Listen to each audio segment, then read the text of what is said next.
Bien, pues ya está. Esta sería la charla, es la relación de Prabhupada con su guru, con Bhaktisiddhanta Sarasvati Thakur. Y bueno, voy a ir mirándola, comentando lo que sale en la diapositiva y además comentando algunas notas que he hecho acá en el móvil.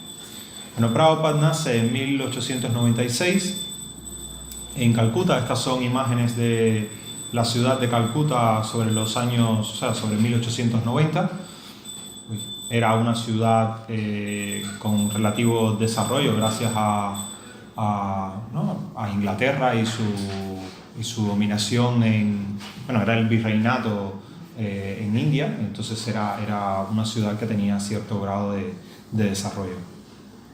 Prabhupada narra que en su niñez recibe una influencia bastante profunda de su padre, principalmente desde el punto de vista de la vida espiritual. De hecho, es a él a quien dedica el Krishna Book, que es el primer libro que Prabhupada imprime de manera masiva en Occidente.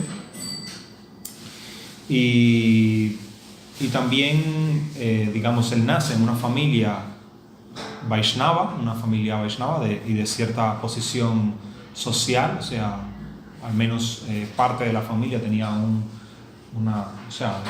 estatus económico relativamente elevado. El padre tenía algunos contactos, era un comerciante que no era que fuese el comerciante más rico de Calcuta, pero tenía algunos contactos que después en su vida le ayudaron también.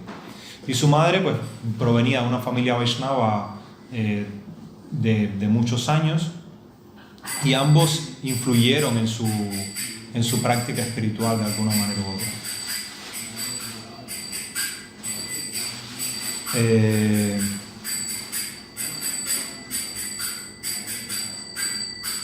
Digamos que el padre influye más en aspectos de la vida espiritual, y la madre, digamos que es una influencia también importante referente a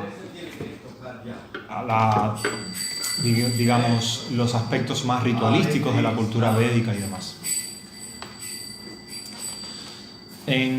Voy a pasar esta parte bastante rápido de los primeros años, ¿no?, de su vida. En la niñez y la adolescencia, pues en 1804, con 8 años, comienza la primaria. Bueno, y el sistema educacional supongo que será un tanto diferente a como es aquí. A los 11 años termina la primaria, en 1907. En 1908, a los 12 años, comienza la secundaria.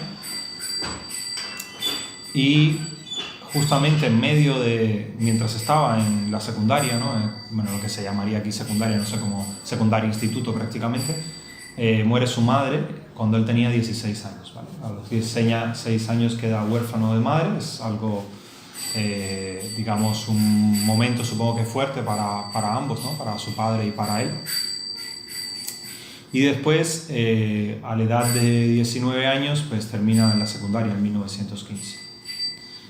Esto es, siempre perder la figura de tu madre es algo que debe haber dolido muchísimo para él, y prácticamente, su madre sobre todo había, cuando hablaba desde el punto de vista ritualista, aprender de los rituales y eso, la cultura védica, su madre había sido una persona que lo había intentado proteger mucho, ¿no?, de niño. Hay anécdotas dentro del Prabhupada Lilamrita donde se describe que hacía toda clase de rituales para proteger su vida, ¿no?, para que no le pasara nada y eso, ¿no?, todo tipo de ritos y eso de la cultura de esa época.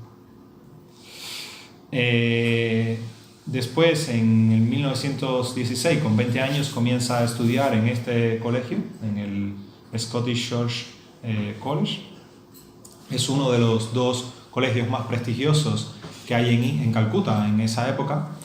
Es un colegio que está asociado a la Universidad de Calcuta, y ahí estudiaron personalidades como Vivekananda, Yogananda o el nacionalista Subhash Chandra Bose, entre otros. O sea, es un colegio donde estudiaron grandes personalidades, y era un colegio bastante prestigioso en la India, sobre todo en Calcuta en aquel entonces.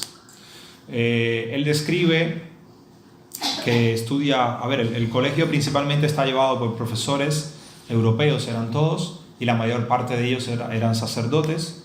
Se podría describir en aquel entonces como un colegio cristiano liberal, por así decirlo. Él dice que en los 2 primeros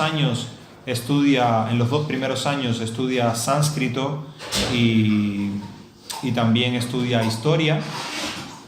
O sea, la primera educación en India, el sánscrito era obligatorio en aquel entonces. Esa es la educación que Prabhupada tiene en sánscrito. Posteriormente, él no tiene ningún otro tipo de educación académica en sánscrito. Estoy hablando desde el punto de vista académico, ¿vale? Claramente leyó los libros de Bhaktisiddhanta y pudo haber estudiado un poco de manera autodidacta, pero la educación que él tiene en sánscrito es de ese entonces. No es un experto académico en sánscrito, ¿vale? También estudia, todos los días tenían clases sobre la Biblia, porque el colegio era cristiano, y después, posteriormente, en los últimos 2 años, del colegio, él se dedica al área de historia historia y sánscrito estudia al principio, y ya después, en los últimos 2 años, su BA, Basic, que es en inglés, él dice que él lo hace en economía y filosofía. O sea, es al área a la que se dedica. Deja el sánscrito después de los 2 primeros años. No obstante eso, él dice que él pasa un curso básico y otro avanzado de sánscrito, pero son cursos a nivel de instituto, ¿no? De universidad a lo sumo, pero fueron un par de años, un par de semestres. No es que haya estado 10, 12 años de su vida estudiando sánscrito desde un punto de vista académico, ¿vale? Por eso es que, o sea, si uno va a la manera en que Prabhupada traducía y comentaba los libros, él utilizaba de apoyo otras traducciones ya realizadas, ¿vale? O sea, por ejemplo, para traducir el Gita, el principal libro que se utilizó de apoyo fue, para la parte de las traducciones, el de, ahora no recuerdo, uno que fue presidente de India, que escribe la Sociedad del Gita, ahora no recuerdo cómo se llamaba, pero que es bastante famoso en Occidente y en aquella época más todavía. Y era de hecho el que utilizaban los devotos al principio para dar las clases. Ni siquiera, cuando de Prabhupada no se había impreso, pues era eso. No era de Gandhi. Otro presidente posterior. Puedo buscar después el título. Es de la sociedad, ahora no recuerdo, Gita Press o algo por el estilo. Esta edición es buena, las traducciones, de hecho, Hayagriva, que es el primer editor que tiene la primera edición del Gita, o el principal de los editores, aunque hay 3 y Hayagriva no aparece como el principal, pero sí fue el que hizo buena parte del trabajo al principio, utilizaba esta como la fuente principal de la traducción de los versos, que a Prabhupada realmente no le importaba mucho, le importaban más los comentarios, siempre lo dijo así. Y también utilizaba un volumen que tenía varios comentarios de Vaishnavas precedentes, ¿no? Vaishnavas de la tradición. Y con el Bhagavatam igual, con el Bhagavatam Prabhupada utilizaba versiones en bengalí de otras traducciones Vaishnavas para su traducción del Bhagavatam. Entonces él comienza a estudiar en este colegio, y en los años, a mediados de estar en el colegio, a los 22 años se casa. Y esto para mí es algo significativo, el hecho, ¿no? O sea, su mujer, cuando ellos se casan, es 10 años menor que él. O sea, él tenía 22 y la mujer tenía entre 12 y 13 años, 11 y 12 años, es lo que él describe. Y de alguna manera u otra, ellos no vivieron juntos al inicio, pero sí ya probablemente a finales de su estancia en esta universidad o en este college, sí ya comienzan a vivir juntos, porque un año después de terminar la universidad nace el primer niño, con lo cual en algún momento tuvieron que convivir, ¿vale? Nace en el año 1921, con lo cual, o sea, mínimo en 1920 tienen que empezar a convivir. O sea, con 14 años aproximadamente ya ya bueno, era otra sociedad, otra vida, otros aspectos. Pero para mí es importante porque normalmente la experiencia que tiene Prabhupada respecto a las relaciones de pareja es esa, ¿no? Y uno tiene que eso, al menos yo trato de tenerlo en cuenta cuando leo alguna declaración de Prabhupada sobre relaciones de pareja o sobre la mujer incluso y demás. Porque, o sea, yo no me imagino, o sea, si uno se pone a analizar estar casado con una persona que tiene esa edad, pues cuando tú eres... No, imagínense, una persona que es intelectual, porque estudió en la universidad, que además, él describe que él no le gustaba a ella, era una niña, o sea, que le va a gustar si lo que tiene son 11, 12 años, ¿no? Y que él quería volver a casarse, pero su padre le recomendó que no lo hiciese. Y él, aunque él después agradece ese hecho, pues la relación de pareja no fue del todo, o sea, fue todo lo buena que pudo ser, dadas esas circunstancias, en mi opinión, la verdad. Pero lo que quiero decir es que, sin juzgar, ¿no? Sin entrar a juzgar nada, es que es muy diferente su experiencia por lo que él vivió a lo que se puede vivir a día de hoy cuando las parejas se conforman de otra manera muy diferente a como se conformaban en aquellos años en India. Y que en mi opinión es algo que uno debe valorar antes de hacer determinado tipo de observaciones. Algo interesante es que él describe que en esa época, cuando él estaba en la universidad, sobre todo en los primeros años, Prabhupada, en los primeros años de vida, él tuvo un acercamiento hacia el Vaishnavismo bastante importante, ¿no? Por ejemplo, él describe escuchar a su padre cuando llegaba del trabajo y sonar la campanita y ofrecerle cosas a Krishna, y él mismo pedirle al padre que por favor que le buscase unas deidades, y él comienza a adorarlo con su hermana. Y también los juegos infantiles, pues le gustaba mucho la idea de ir a Vrindavan y ir a Puri, le llamaba la atención el Ratha Yatra, y el padre le organizó un festival con un mini Ratha Yatra que hicieron, ¿no? Y todas estas descripciones aparecen en su biografía. Pero en estos años, cuando comienza a estudiar en la universidad, él deja a un lado la práctica Vaishnava, prácticamente completamente. Él de hecho escribe: debido a que en nuestra casa mi padre solía recibir a muchos sannyasis, pero algunos de ellos no eran de muy buen estándar, y debido a mi asociación con amistades del college y en mis días jóvenes, yo perdí mi fe prácticamente por completo, aunque había nacido en una familia Vaishnava. O sea, es lo que él dice, ¿no? Él, al final del college, a ver, él no es que olvida a Krishna. De hecho, hay una carta que le escribe a Tamal Krishna Maharaj que él dice: yo no recuerdo ningún momento en que yo haya olvidado completamente a Krishna. Y en otra oportunidad escribe algo como que, a pesar de que tuve muchas oportunidades, Krishna me protegió para nunca incumplir los principios Vaishnavas, algo así.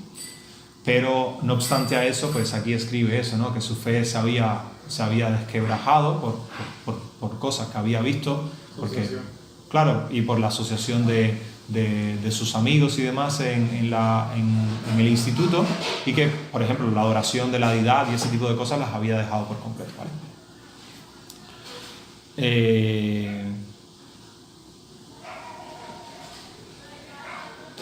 Después de terminar en el instituto, él pasa el examen final, ¿vale? En el año 1920, pero él no va a recoger el título. Lo que dice es que debido a un llamado que hace Gandhi, un tanto impulsado por ese movimiento nacionalista, pues Prabhupada decide no graduarse, ¿no? O sea, pasar el examen final, pero no graduarse.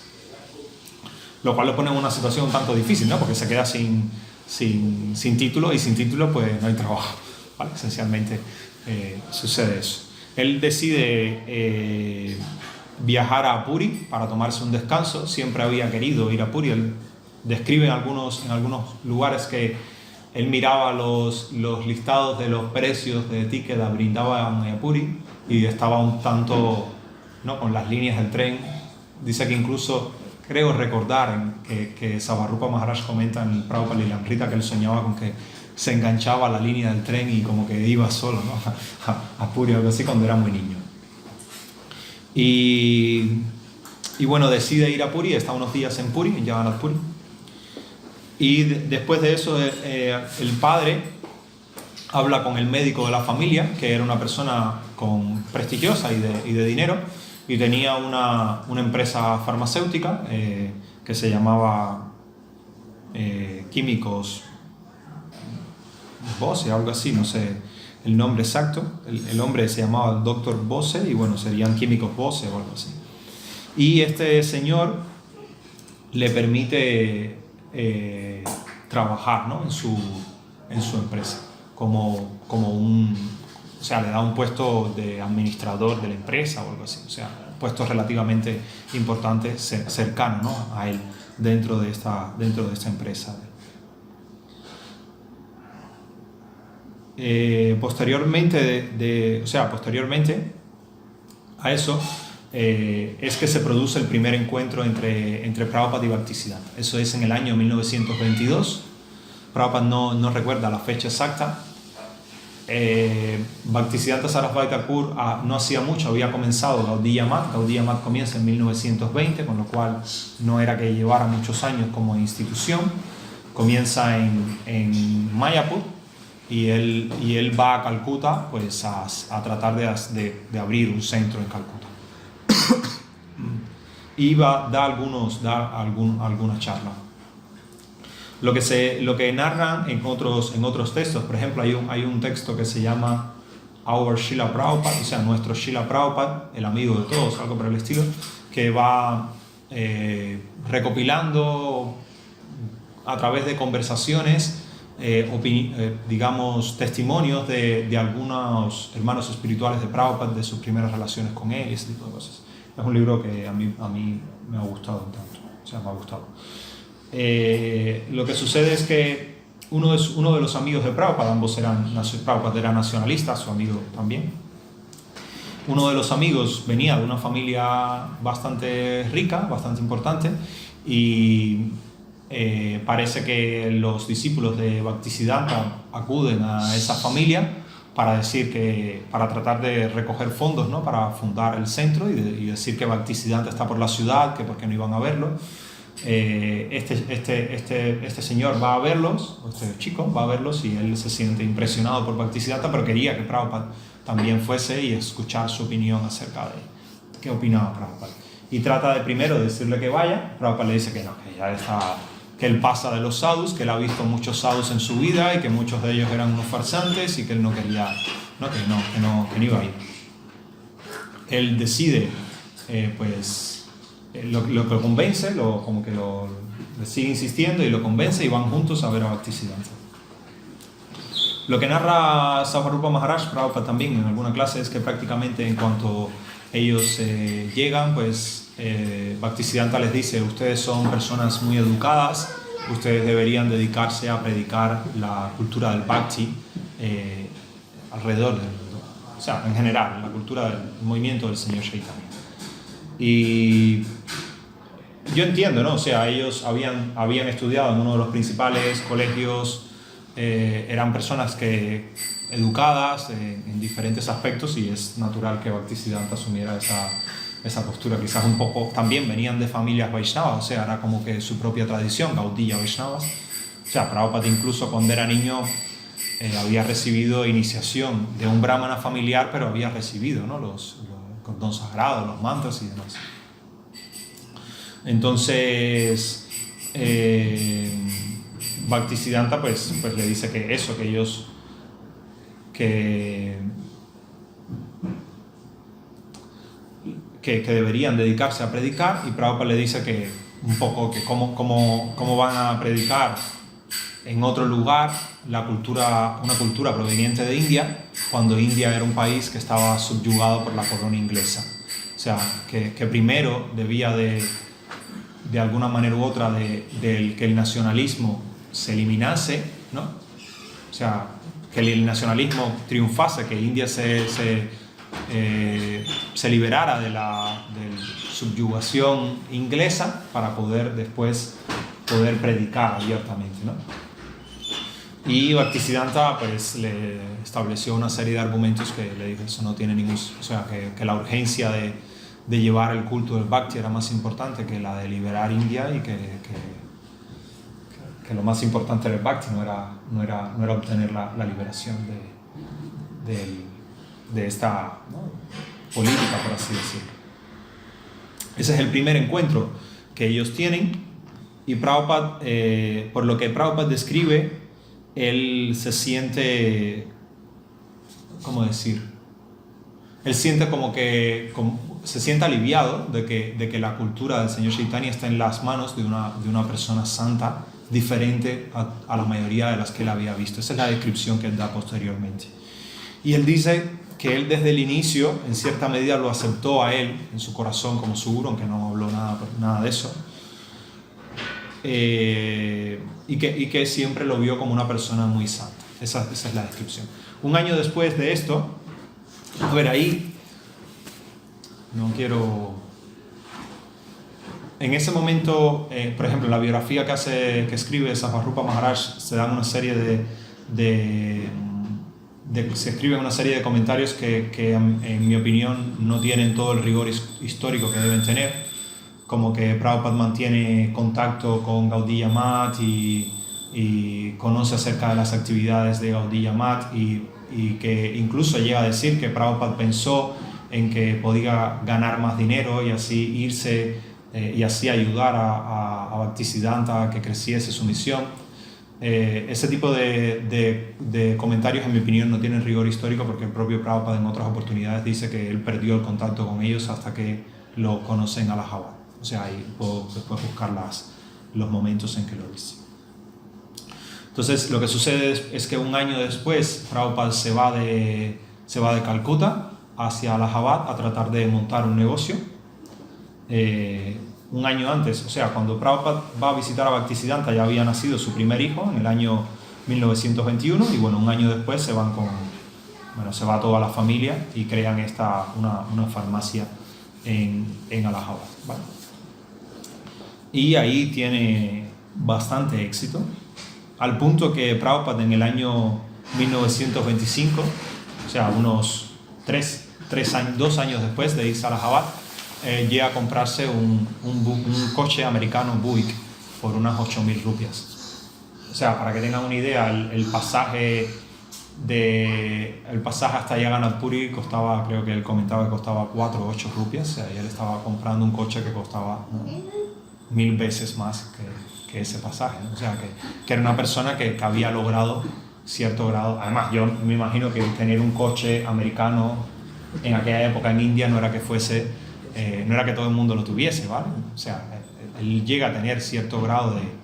Y esa, por ejemplo, es una de mis razones para creer de que no es cierto eso que dice Savarrupa Maharaj, con todos mis respetos, porque sí, o sea, si no hubiese gastado el dinero en otra cosa, no en comprarse un coche americano que él ni siquiera manejaba él, que lo manejaba su sobrino, porque él no sabía conducir, ¿vale? Entonces, eso, para allá que él tiene cierto grado de éxito, ese año 1925 él también viaja por primera vez a Vrindavan. Él aprovecha un viaje de negocios a Agra y va a Vrindavan, ¿vale? Él funcionaba como un intermediario de este Bose, ¿no? de esta farmacéutica. Él creó su propia farmacia, pero vendía los productos del otro, y bueno, había logrado crecer desde el punto de vista económico. Tenía sirvientes y todo. Prabhupada llegó a tener sirvientes en aquella época. Entonces, pues eso, económicamente era una persona que estaba muy bien en aquella época. Bueno, aquí comento esto de que compra el coche y viaja por primera vez a Vrindavan. En el año 1927 viaja a Bombay por asuntos de negocios también. Y con 32 años, en el año 1928, pues se va a celebrar un Kumbh Mela en Allahabad. Bueno, es donde se celebra el Kumbh Mela. Y Gaudiya Math decide abrir una sede en esta ciudad. y envían a algunos, ¿no?, algunos representantes de Gaudiya Math allí. Y Prabhupada comenta de que varias personas en la ciudad le comentaron a las personas de Gaudiya Math que fueran a la farmacia de Abai, porque él era una persona religiosa y demás, y que seguro los ayudaba, que provenía de una familia Vaishnava y demás. Entonces ellos fueron allí y bueno, Prabhupada les ayudó, les recordó quiénes eran, evidentemente, y se sintió, él lo describe como que, puedo leer, él dice, era la primera, voy a ir atrás hasta donde conoció a Prabhupada, hasta donde conoció a Bhaktisiddhanta. Yo en aquel tiempo, en 1922, era un tonto, dice, pero yo opinaba de esa manera, o sea, referente al nacionalismo y demás, lo que comenté anteriormente. Y yo lo acepté como mi maestro espiritual inmediatamente, no oficialmente, pero en mi corazón. Eso fue en 1922. Entonces, en 1923, yo dejé Calcuta por mi tour de negocios y hice mi centro principal en Allahabad. En Allahabad está, bueno, alrededor de 500 millas de Calcuta, así que yo estaba pensando que yo me encontré esta persona santa, que ese siempre fue mi pensamiento. Así que de esta manera, en 1928, hubo un Kumbh Mela. En ese momento, estas personas de Gaudiya Math vinieron a Allahabad a establecer un centro allí, y alguien más dijo, alguien le informó de vayan a Prayag Pharmacy, o sea, la farmacia de él. Mi farmacia se llamaba Prayag Pharmacy, mi nombre estaba puesto allí, y ve a Bhai Babu. Él es religioso, él les ayudará. Estas personas de Gaudiya Math vinieron a verme, así que dijeron, Señor, hemos venido a usted, nosotros habíamos escuchado de su buen nombre, así que nosotros deseamos establecer un templo aquí, por favor, intenta ayudarnos. Y debido a que yo estaba pensando de que estas personas de Gaudiya Math, que yo me encontré con esta muy buena persona, esta persona santa, y tan pronto como yo los vi, yo me sentí muy feliz. Estas personas, aquí están estas personas, ellos han venido nuevamente. ¿Vale? Entonces, ese texto a mí me hace pensar eso, de que él perdió totalmente el contacto con ellos hasta ese momento nuevamente, ¿vale? Hasta 1928, cuando Prabhupada tenía 32 años. Se celebra el Kumbh Mela. Ellos, se van, Tirtha Maharaj, Tirtha Swami, que es quien el cabeza de ese grupo, regresa. Bhaktisiddhanta no participa, se va de Allahabad, pero se queda un grupo de algunos brahmacharis tratando de mantener un centro. Había uno que se llamaba Atulananda, ¿sí?, que era el líder de ellos, y él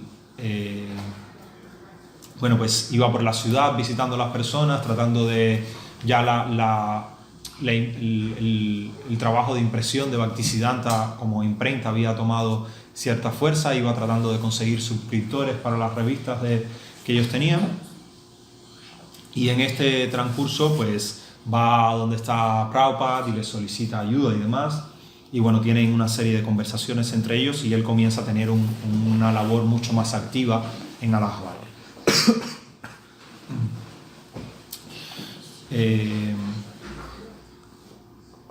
En ese tiempo, en 1930, unos años después, muere su padre, y esta es la dedicación que hace Prabhupada en su Krishna Book. O sea, en el Krishna Book, cuando uno abre las primeras páginas, pues una de las cosas que ve es la dedicación que le escribe a él. Dice: a mi padre, Gaur Mohan De, un devoto puro de Krishna, que me crió como un niño consciente de Krishna, y desde el mismo comienzo de mi vida, en mi niñez, él me enseñó a tocar la mrindanga, me dio las deidades de Radha Krishna para que las adorara, me dio el Ratha Yatra de Jagannath para que observara apropiadamente el festival como mi boda infantil, Él fue bueno conmigo y yo de él absorbí las ideas que más tarde fueron solidificadas por mi maestro espiritual, el Padre Eterno.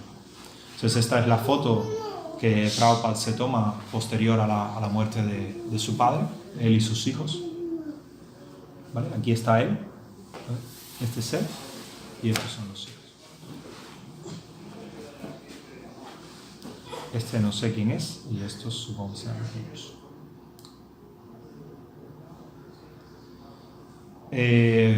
2 años más tarde, en 1932, se va a producir un parikrama al que está organizando Bhaktisiddhanta en Vrindavan. Un parikrama de grandes proporciones, o sea, en el que participan una cantidad de personas muy grande. Y Prabhupada hace un hueco en su agenda para ir un día a verle en el parikrama. Respecto a eso, él dice, yo no estaba iniciado en ese momento del parikrama, pero yo tenía una gran admiración por estas personas de Gaudiya Math. Ellos eran muy amables conmigo, así que yo pensé, ¿qué están haciendo? ¿Qué es ese parikrama que están haciendo? Déjame ir. Y yo los encontré en Koshi, o sea, fue un lugar particularmente donde supuestamente iban a estar y él va allí también. Fíjense que en la manera de hablar de él, o sea, él no habla como si él se sintiera miembro de Gaudiya Math en ese momento, ¿vale? Sino son muy amables estas personas de Gaudiya Math, sino que él era una persona que ayudaba, a quien trataban bien, pero no como miembro, ¿no? Oficial, institucional, por así decirlo. Entonces sigue diciendo, así que yo los encontré en Koshi y Keshava Maharaj estaba informando que Bhaktisiddhanta se iría al otro día hacia Mathura y que él hablaría en esa tarde y que el que quisiera podría o irse o quedarse o irse a seguir el parikrama. Y que Prabhupada pensó que voy a estar yo yendo al otro lugar, yo me quedo aquí a ver qué dice esto, ¿no? Más o menos. Entonces, lo que sucede es que hay una conversación que Bhaktisiddhanta comienza a hablar. Normalmente las clases de Bhaktisiddhanta decían que duraban entre 3 y 5 horas, o sea, que no era fácil seguirle el hilo. Y Prabhupada permanece en la habitación pues, por todo el tiempo, ¿vale? Y de hecho escribe algo al respecto, que déjenme ver, lo tengo en otro lugar, a ver si lo encuentro enseguida. A ver.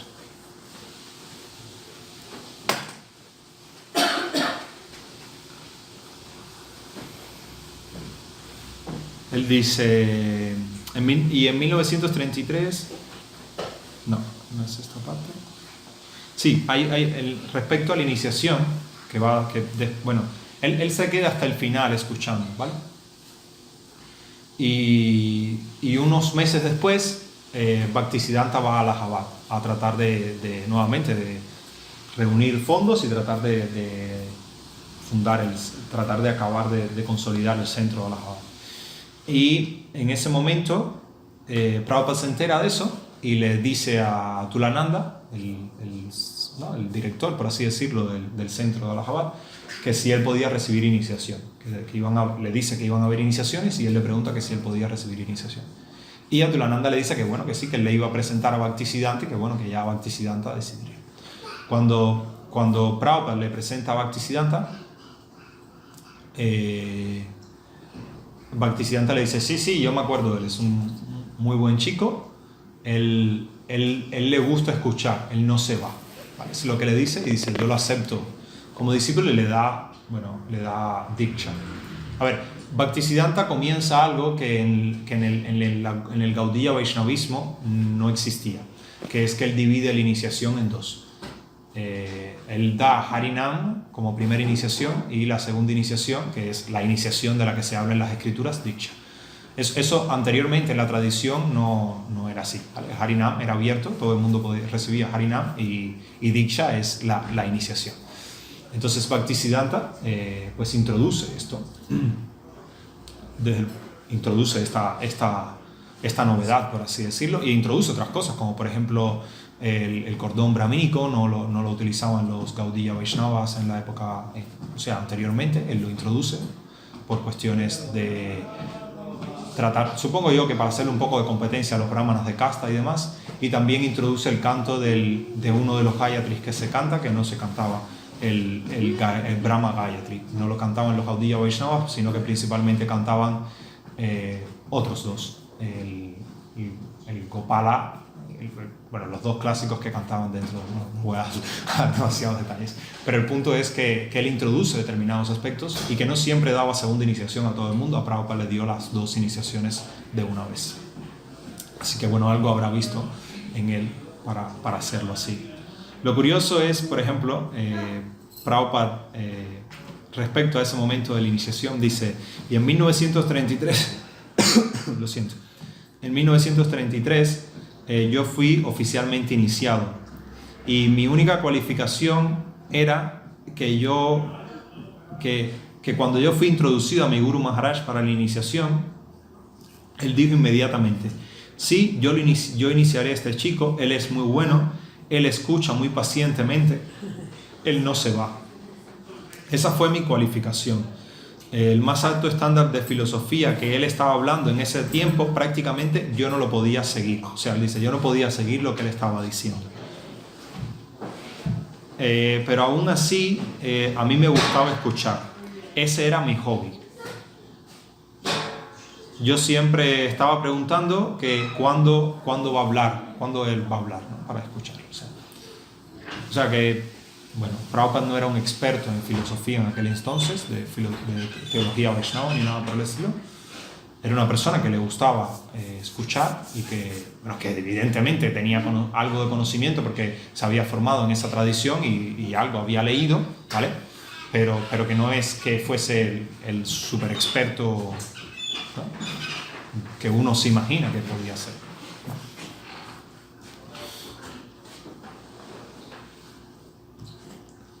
Después,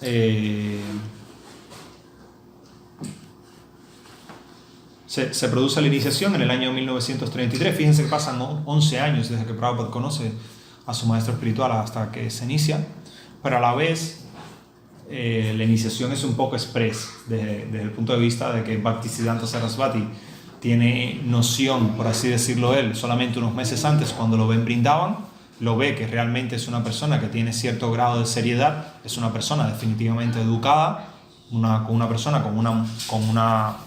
con su vida asentada y demás, y seria, ¿no?, en ese sentido, y le da iniciación, ¿vale? Pero que es una iniciación un tanto express, ¿vale?, rápida.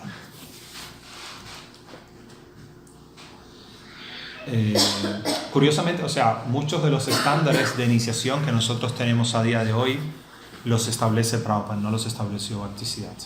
Por ejemplo, el canto de las 16 rondas no fue algo que estableciera Bhaktisiddhanta, sino fue Prabhupada.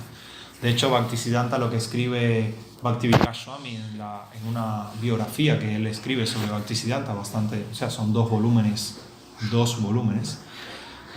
Él dice que Bhaktisiddhanta solía pedir un mínimo de 4 rondas para dar iniciación, y que 64 rondas pedía a los sannyasis, ¿vale?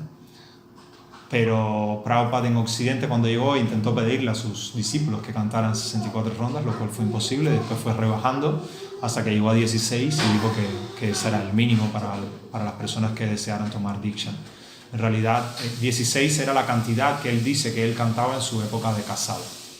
O sea, y de hecho dice que él dividía las 16 rondas en diferentes horarios del día. Ahí, en una de las memorias de algunos discípulos, cuenta que él dijo eso, que cantaba 6 después del desayuno, 6 después del almuerzo, o sea, 4 después del desayuno, 4 después del almuerzo, 4 después de la comida y 4 antes de acostarse, algo así. Entonces, bueno, los estándares de iniciación pues no eran del todo igual en aquella época que ahora. En 1935 Prabhupada visita Radhakunda en una de las otras pocas encuentros que tienen. O sea, Prabhupada no ve muchas veces a su maestro espiritual, ¿vale? Él lo habrá visto unas 4 veces de las que se hayan recogido así momentos importantes, y quizás algunas otras veces más, no muchas más, ¿vale? En sus pequeños momentos libres que tenía para visitarlo donde él estaba. Esta es una reunión en el Radha Kunda, en el que él va con su hijo. Aquí no se ve, pero bueno, Prabhupada está acompañado de su hijo. O sea, él se entera que Bhaktisiddhanta va a estar en Vrindavan y él va a Vrindavan a visitarle. Y hay una conversación que tienen en el Radha Kunda, que es cuando Bhaktisiddhanta le dice a Prabhupada de que ya las cosas están bastante mal en Gaudiya Math. Bhaktisiddhanta abandona el cuerpo en el año 36, con lo cual lo que falta es nada, un año y tanto. Y él le describe, él hace alusión a que esto pronto va a arder, ¿no? Que aquí esto va a arder, y que si fuese por él se deshiciera de todos los mármoles e imprimiese libros. Y Prabhupada dice que él le dice que if you get some money, o sea, si tienes algo de dinero, imprime libros. O sea, si logras conseguir algo de dinero, imprime libros. No, los mármoles, esto lo único que hacen es que la gente se esté fajando por ellos. Sí, porque él hace alusión a que las personas están simplemente fajados entre ellos por ver quién va a dormir en esta habitación o en la otra cuando Bhaktisiddhanta dejase el cuerpo, ¿vale? O sea, había una crisis de liderazgo profunda en Gaudiya Math y bueno, estaban peleados muchos de los líderes de Gaudiya Math por ver quiénes iban a mantener la institución. Y bueno, esa es, posteriormente de esto, el 12 de febrero de 1936. Respecto a este encuentro en el Radha Kunda, muchos de los hermanos espirituales solían decir que, o sea, Prabhupada tenía una relación, bueno, cuando lo veía, pues el hombre lo atendía, Bhaktisiddhanta lo atendía bastante bien, dice. Y sus hermanos espirituales decían que este camina por donde los ángeles no suelen ni querer entrar. Algo así dice Prabhupada. El 12 de febrero de 1936 es el último Vyasapuya, Bhaktisiddhanta Sarasvati Thakur. Yo no sé si esta foto es de ese año. Eso decía en Google, pero a mí no me queda muy claro. Y Prabhupada, en una festividad que tiene en Bombay, por eso lee un ensayo y un poema. Bhaktisiddhanta no estaba presente, pero se celebra. Y después el poema llega a Bhaktisiddhanta y a él le gusta, incluso dice al editor del Armonista de que cualquier cosa que publique publiquen, ¿vale?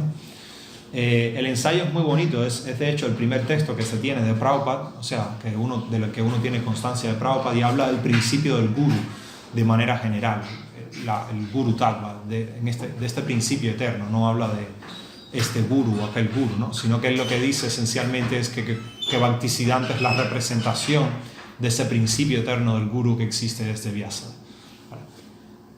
Es un artículo que vale la pena leer. Como digo, es muy, muy bonito e interesante. Muestra una elocuencia de Prabhupada, un dominio del inglés importante y una elocuencia a la hora de presentar la cultura del Vaishnava importante.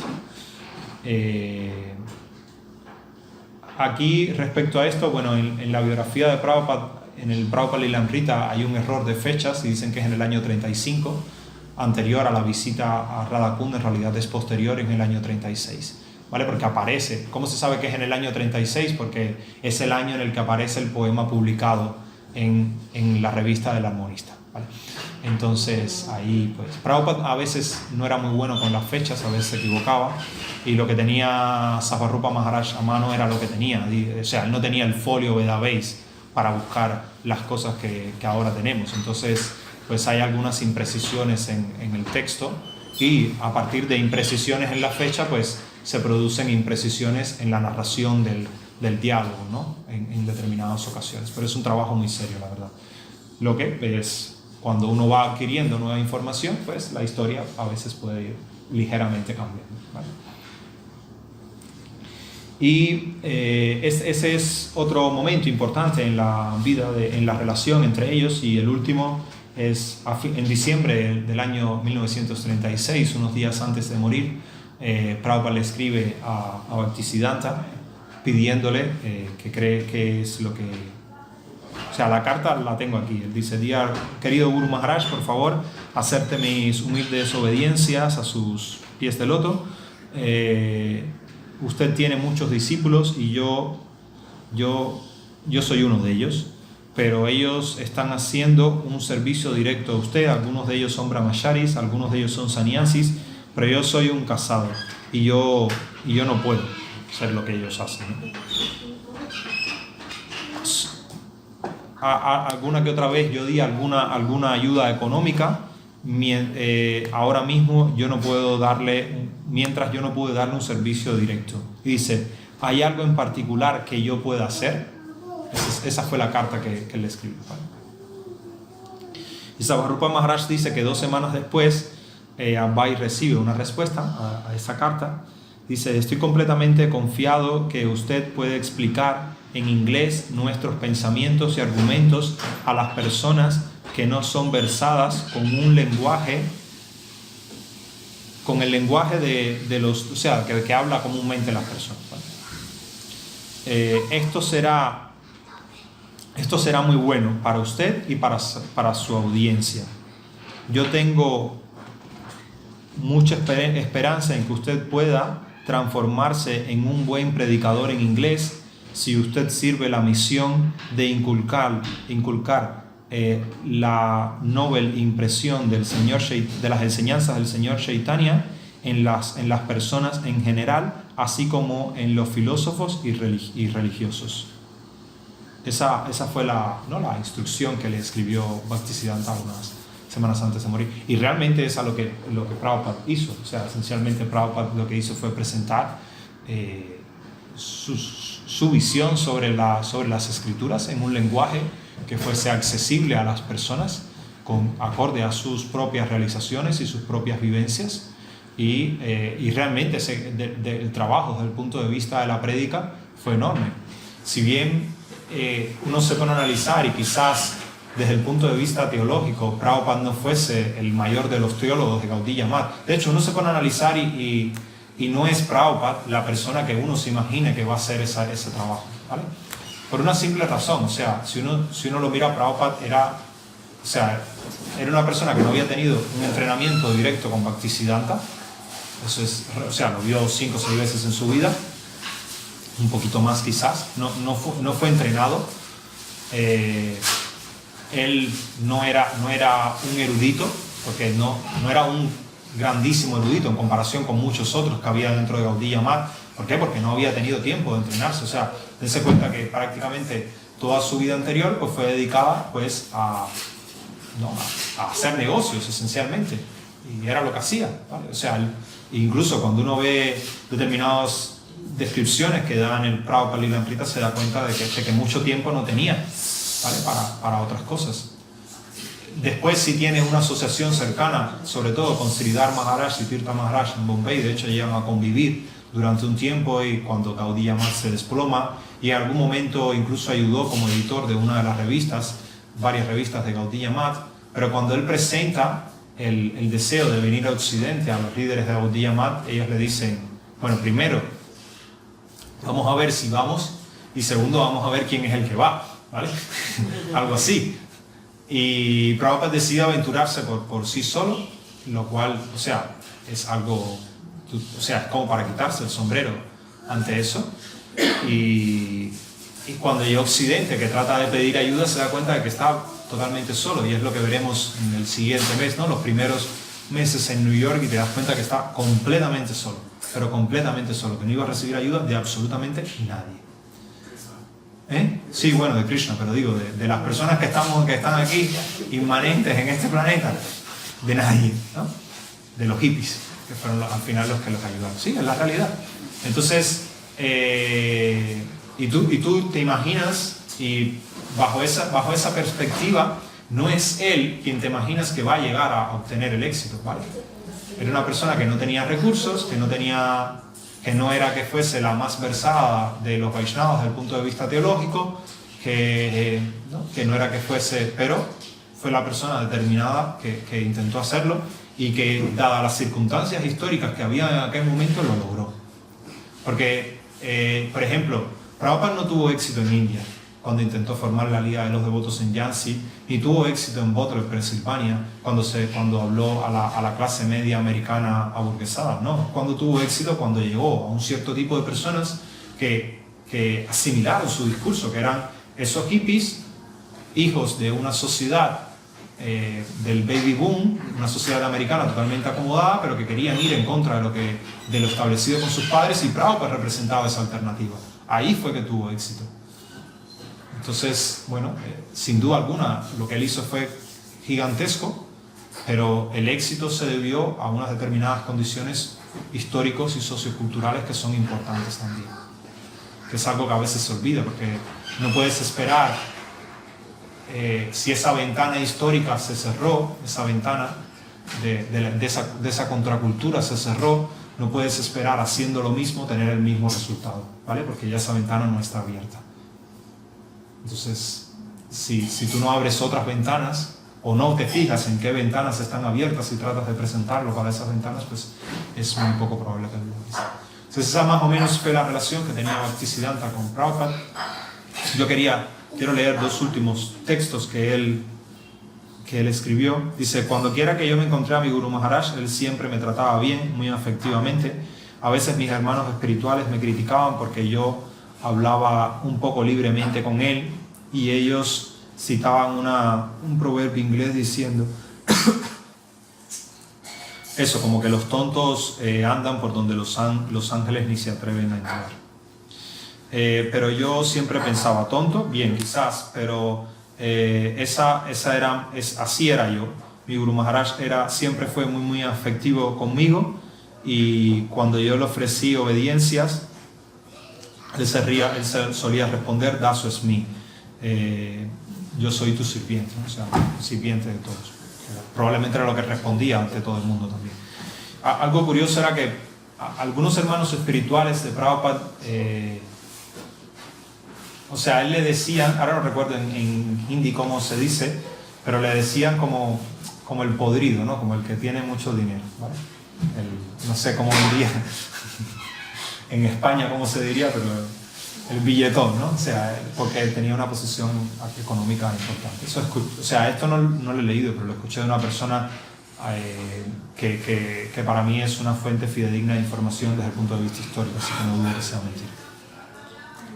Y otra cosa interesante que él dice, que a mí me parece interesante respecto a su relación con él, es: yo nunca le hice una pregunta a mi maestro espiritual, excepto una: ¿cómo puedo servirte? Que fue esa que le preguntó. O sea, desde el punto de vista filosófico, él no fue entrenado por Bhaktisiddhanta, pero sí tenía la intención de servir a su misión, y yo creo que eso fue lo que le llevó a obtener el éxito que obtuvo, que es innegable. O sea, puede que uno no esté de acuerdo con algunas cosas que él hizo, o puede que uno no esté de acuerdo con algunas de sus declaraciones, pero el éxito que tuvo Prabhupada es indiscutible, ¿vale?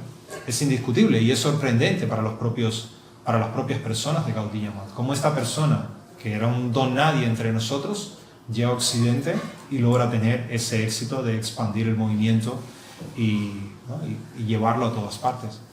Por ejemplo, yo haciendo esto me enteré, por ejemplo, de que Yogananda había estudiado en la misma escuela que Prabhupada. Y yo estuve leyendo un poco sobre Yogananda, y la vida de ambos tiene algunos paralelos, ¿no? Por ejemplo, Yogananda estudia ahí, pero después estudia en la universidad religión. Yogananda después se va a un ashram a vivir y sí recibe un entrenamiento y se convierte en sannyas, y viene a Occidente apoyado por una institución para dar un congreso. Cuando Prabhupada se estaba graduando de la universidad, Yogananda estaba dando congresos en Estados Unidos, ¿vale? Sobre religión. Y él funda una institución que en mi opinión no tuvo ni la mitad del éxito de la que tuvo Prabhupada en Occidente. Sin haber sido Prabhupada, haber recibido un entrenamiento en un ashram, sin haber sido ayudado económicamente por una institución para venir a Occidente, sin haber tenido un título que dice que tú eres experto en religiones, como lo obtuvo Yogananda después. O sea, esto no es, evidentemente no estoy criticando, sino simplemente estoy mostrando que tú esperas que tenga más éxito el perfil de Yogananda que el de Prabhupada y el resultado fue justamente lo opuesto. Uno, por esa ventana histórica y dos, por esa determinación increíble que él tenía. O sea, porque es increíble la manera en que él estuvo el primer año en Nueva York, es completamente increíble. Ya, pero bueno, eso lo veremos en el siguiente programa. O sea, hablaremos de los primeros días de Prabhupada en Nueva York y veremos su diario en Nueva York. O sea, el centro de la charla va a ser hablar sobre esos primeros días y sobre el diario que él escribió en esos primeros días, que es impresionante realmente las cosas que él hace para que su movimiento logre avanzar y sobre todo el coraje que tienes que tener para mantenerte en la situación en que estaban, porque o sea, no había ninguna seguridad de éxito, no tenía prácticamente seguidores y él aún seguía hasta que logró el éxito. Pero bueno, eso será el próximo mes. Si tienen alguna pregunta, algún comentario o algo que deseen añadir.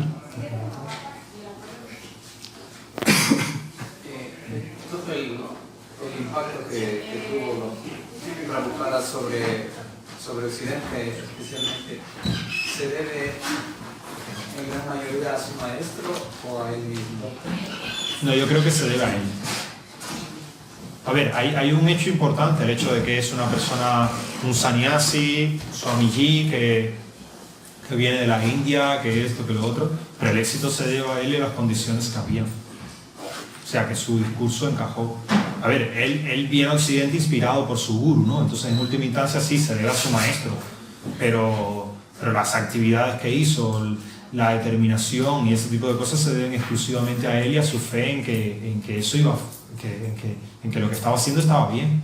Prabhupada estaba determinado a que o sea, él se lo creía, de que él podía cambiar el mundo predicando la conciencia de Krishna. Y yo creo que eso fue lo que hizo que tuviese el éxito que tuvo. O sea, él se lo creía, eso te lo puedo asegurar. Si algo excepcional tiene Prabhupada de su integridad, desde el punto de vista como persona, o sea, de que o sea, él no estaba a pesar de que posteriormente llega a tener ciertas comodidades, no tenía ningún apego a la situación económica que vivía ISKCON ni nada por el estilo, como institución. Y era una persona que vivía con lo que decía, o sea, era íntegra en su manera de proceder.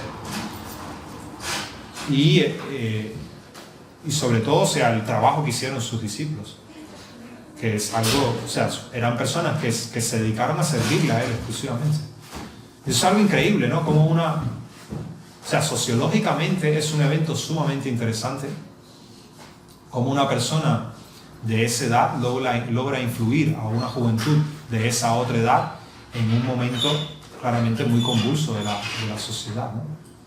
Además, presentando cosas que no necesariamente iban 100% al lado de lo que ellos creían, pero que en cierta medida sí. Hay un artículo muy interesante, a mí por lo menos yo lo leí, me gustó mucho, de un académico que se llama, ahora no recuerdo, pero él lo que hace es analizar el Bhagavad Gita de Prabhupada como una escritura americana, no hindú. En el sentido de que el autor, la autora, dice que es un resumen de una tesis, que le da basamento y credibilidad a la contracultura que se estaba formando en Estados Unidos. Le da un sustento filosófico religioso. A mí, o sea, al menos me gustó mucho el artículo, resultó muy interesante. Pero yo creo que sí, que el éxito se debía a él, exclusivamente. O sea, hay personas, por ejemplo, Tomsky, creo que es un académico que se ha dedicado a estudiar a los Hare Krishna. Dice que la primera vez que vio a los devotos él no entendía cómo, o sea, esta gente ni sabe mucho de filosofía, ni entienden lo que están haciendo aquí, ni conocen demasiado la cultura de la India, que es lo que hace que esta gente estén haciendo esto. Hasta que él dice que vio a Prabhupada, dice, este es el porqué. Yo tengo una opinión un poco diferente, no es que le quiso mérito y coordinar el trabajo y el momento histórico, pero la bendición del Guru. Claro, sí. Los otros discípulos de eso no tenían la bendición que estaban peleándose entre ellos, a ver quién se quedaba con institución. Y este era un negocio serio, calificado, sabía hablar inglés, educado, y cuando el gurú te da una instrucción, te da también el poder para que lo puedas ejecutar. Y eso lo sabía claro, porque él venía bendecido. Él no venía con un programa personal de engrandecimiento, a ver cómo se enchufaba en la sociedad norteamericana y se encumbraba y tal en los círculos filosóficos y espirituales y tal, de Norteamérica. Él venía humildemente a cumplir la misión que le había comentado el gurú, y eso da mucha fuerza. Entonces, porque ya sea prasada, vaga prasada, ya sea prasada, naga tikutope. O sea, no comprarse al gurú, no hay vida. Si comprarse al gurú, Krishna está complacido. Vale. Y eso yo creo que fue Sí, estoy de acuerdo. Que lo mantenía él. Pero, por ejemplo, sin demeritar eso que dices, Bhaktisiddhanta Sarasvati Thakur en vida mandó discípulos a Inglaterra y no tuvieron éxito. Y no se puede decir que esos discípulos no tuviesen fe en lo que le estaba diciendo. ¿Por qué? Porque en Inglaterra en esa época no había un contexto sociocultural necesario para que eso explotara. O sea, hay una serie de factores. Yo no digo que la situación sociocultural sea la única, pero es muy importante. Y luego hay otro factor psicológico, que es que para los hindúes, y especialmente Vaishnavas o religiosos, la gente occidental es gente baja, gente caca, se llama papa, yoni, vientre pecaminoso, o sea, una gente baja, o sea, indigno, ¿entiendes? Entonces, o sea, no es una gente de gente. Entonces, predicarle a eso, entonces era un sacrificio que, ¿cómo vamos a predicarle a estos asquerosos de aquí? Pero Prabhupada llegó a entender de que estos eran los más asquerosos, pero entre los más abajo. Y el señor Shiva siempre ayuda a los que se humillan y se van por debajo, no los que tratan de encumbrarse. Porque tratan de encumbrarse ya ellos, lo que el mismo dice, los encumbrados ya tienen su paga y esas cosas, pero ayuda a los que se humillan y estas cosas. Entonces van a hacer el servicio. Entonces, el señor Shiva ayuda a esas personas que, y precisamente el Prabhupada no habló con la gente más encumbrada, sino con los más caídos. Entonces, los más caídos fueron los que lo ayudaron, improbabilísimo que ellos pudieran hacer algún tipo de servicio Vaishnava, pero por la fe del Guru, por la bendición del Guru, ellos también fueron capaces. Entonces, yo les atribuyo mucha importancia a esto del Guru. Sí, o sea, para él la determinación de ir y de hacer las cosas, y para sus discípulos la determinación de hacer lo que Prabhupada les pedía. Sí, eso fue, o sea, académicamente se diría el carisma. O sea, desde el punto de vista académico, eso es, o sea, es el carisma de la persona. Carisma significa que tú atribuyes una cuestión sobrenatural en una persona por una conexión divina determinada.